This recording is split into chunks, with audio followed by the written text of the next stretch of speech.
জিবরাইল আলাইহিস সালাম মিজানের দাঁড়িপাল্লার পাশে দাঁড়া যাবে। আমল নামা যখন দাঁড়িপাল্লার মধ্যে রাখা হবে, যাদের আমল নামাটা গুনার চাইতে আমল নামা ভারী হয়ে যাবে,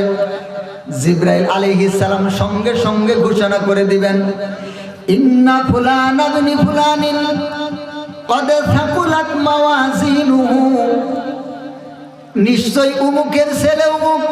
তার আমল নামা ওজন ভারী হয়ে গেছে, গুনার পাল্লা কম হয়ে গেছে,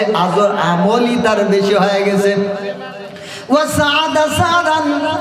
লা ইয়াশকা বা'দাহু